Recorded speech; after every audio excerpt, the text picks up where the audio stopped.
तो जब जब कोई वैकेंसी बड़ी आती है तो हम सबको एक उम्मीद होती है कि इसमें शायद मेरा सिलेक्शन हो जाएगा और इसमें हो जाएगा, तो हम हर उम्मीद से आते हैं और फिर हम कभी फाइनल मेरिट में रह जाते हैं, कभी कहीं रह जाते हैं।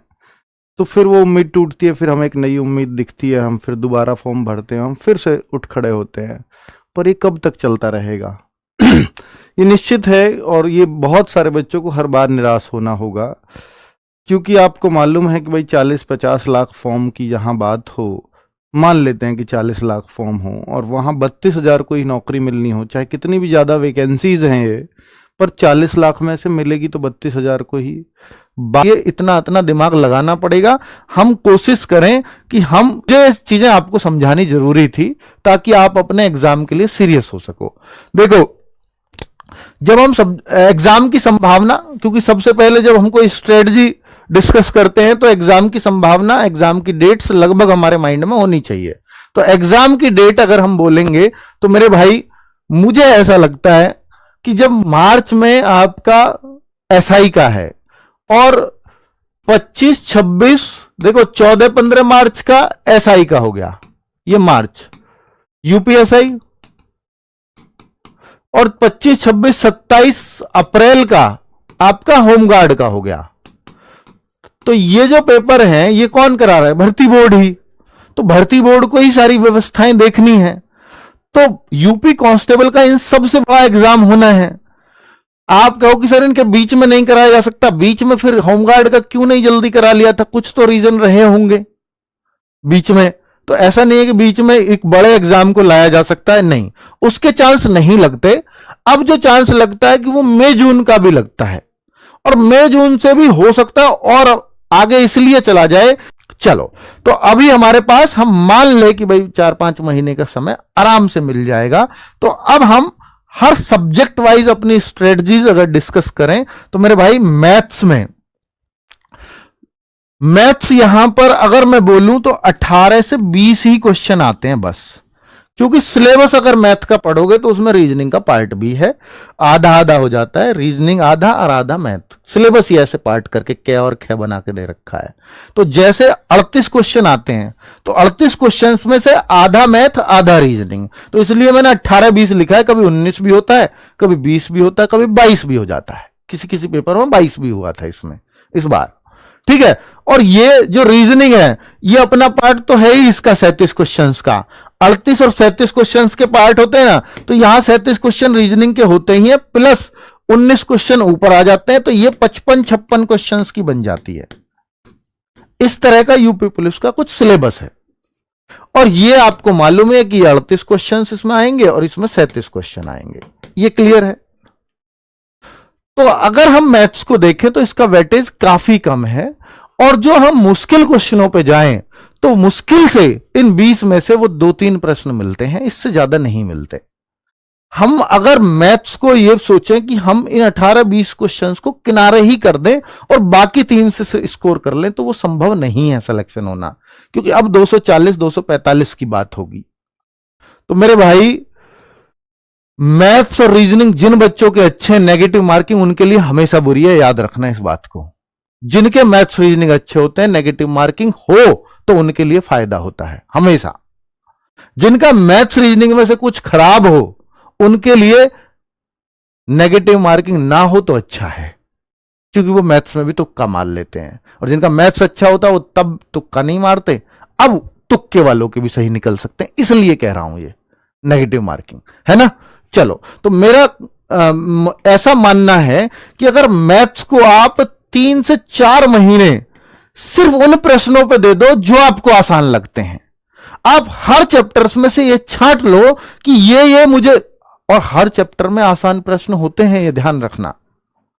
आप देखोगे कोई भी चैप्टर है उसमें से अगर आपको वो मुश्किल लगता है ना, तो 80% वो आसान प्रश्न उसमें होते हैं और 20% ही मुश्किल होते हैं। कोई भी चैप्टर आप ले लो, तो उन 20% की तरफ कभी नहीं जाना, ये दिमाग में रखना अपने में, अगर आपको सिलेक्शन लेना है तो। और मैथ्स कमजोर है तब कहता हूं ये बात। तो मेरे भाई, आपको मैथ्स में ये मान लेना है कि मुझे गिनती के 15-20 सवाल करने इस चैप्टर में, और उन्हीं को करना है बार बार, और एक एक चैप्टर में 20-20 तरह की टाइप है, आपको लगता है कि ये 4 तो मुझे कभी समझ ही नहीं आएंगी, तो उन 4 को हमेशा के लिए छोड़ दो। आपको हमेशा वही डिस्टर्ब करता है बस, क्योंकि आप उनके पीछे पड़े रहते हो, आपको लगता है कि यही एग्जाम में आ गया, तो इस वजह से आप मैथ्स कभी अच्छा नहीं कर पाते। इस चीज को दिमाग से निकाल दो कि ये एग्जाम में आ गया, तो वो आएगा ही नहीं। आपको ये मानना है अगर मैथ्स अच्छा करना है तो, कि मान लो मैंने प्रॉफिट लॉस चैप्टर लिया, प्रॉफिट लॉस में से 20 टाइप के सवाल हैं और ये मुझे 4 टाइप बिल्कुल समझ नहीं आती, तो मैं ये मानूंगा कि ये 4 टाइप एग्जाम में आएंगी ही नहीं, तो मैं अपना मैथ्स स्ट्रांग कर पाऊंगा। आप ये मानोगे नहीं ये आ गई, तो फिर उस तो का कोई जवाब नहीं, आपका मैथ्स कमजोर रह जाएगा बस। और अगर आपने 20 में से 16 टाइप कर ली मान लो, और 16 आसान होंगी, वो 80% उसमें आती हैं, वो 16 100% आसान मिलेंगी। अगर आप समझने की कोशिश करोगे तो एक बार में समझ जाओगे। 16 अगर कर लिया और आपको मैथ्स कल को स्ट्रांग करने का मन हुआ, तो दिमाग में रहेगा 4 ही तो सीखनी है, फिर आप सीख जाओगे, उन 4 को भी सीख जाओगे। अगर समय बचे तो कर लेना, वैसे जरूरत नहीं है, यूपी पुलिस के लिए जरूरत नहीं है, क्योंकि हमें 20 क्वेश्चन में से 16-17 क्वेश्चन सही करने बहुत है, बहुत है। ठीक है, तो इतना करना आप मैथ्स के लिए। रीजनिंग किसी की भी कमजोर नहीं होती, बस प्रैक्टिस मांगती है। 55-56 क्वेश्चंस की रीजनिंग है, इसलिए एक प्रण लो कि भाई रीजनिंग को भी रोज प्रैक्टिस में रखना है, चाहे मिनी मॉक के माध्यम से, चाहे फुल मॉक के माध्यम से, चाहे कोई प्रैक्टिस सेट्स के माध्यम से। कोई भी प्रैक्टिस सेट्स मार्केट में मिले, सब अच्छे होते हैं। रीजनिंग जहां मिले तुरंत लग जाओ उससे, उससे मतलब लड़ना है साथ के साथ।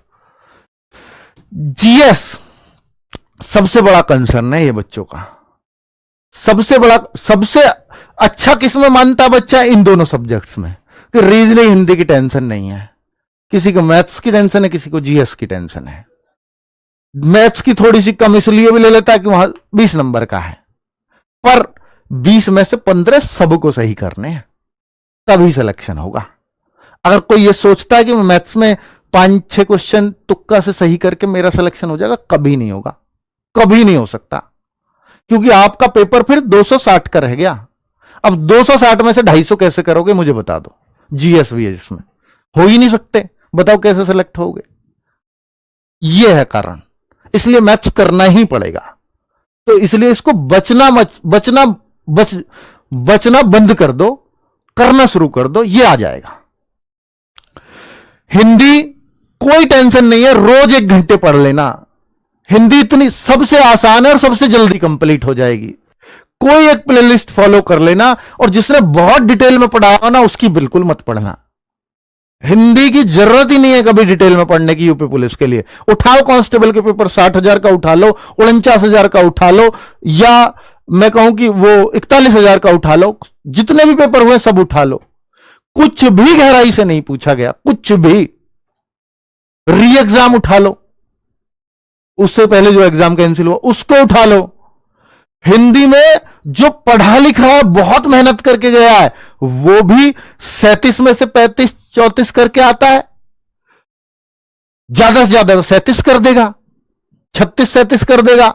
और जो नॉर्मल चीजों को भी पढ़ करके गया है, हर चैप्टर का आइडिया लेके गया है, और कुछ चीजों को बहुत ठीक से पढ़ करके गया है, बहुत गहराई से कभी नहीं पढ़ा, वो बच्चा भी, मैंने लास्ट में बच्चों को ये कहते कहते देखा है, सर आपकी 20 क्लास करी थी बस वो यूपी पुलिस के लिए, और वो भी फिर 40-40 मिनट की, उनसे पूरे 35 क्वेश्चन सही हुए हैं, 36 क्वेश्चन सही हुए हैं। ऐसे लास्ट में बच्चे को सिर्फ वही चीजें रहती है कि लिमिटेड पढ़ लो बस। तो इसलिए डिटेल पढ़ने की आवश्यकता ही नहीं है हिंदी को, ये दिमाग में रखना हमेशा। और जिसने पढ़ी वो फिर अपना बहुत टाइम इधर दे रहा है, कभी हिंदी मुश्किल नहीं आती, चाहे एसआई का उठा लो। ठीक है, अब मैं जीएस की बात कर रहा हूं, क्योंकि टॉपिक डिफाइन है, उन्हीं टॉपिक से प्रश्न आने, नॉर्मल से प्रश्न होते हैं। अब जीएस के लिए क्या है, जीएस में बच्चा 20, 22, 23, 24 तक अटकता है। उसका कारण है कि यहां पर 18 से 20 टॉपिक्स हैं जो थोड़ा सा बच्चों को हटके पूछे जाते हैं।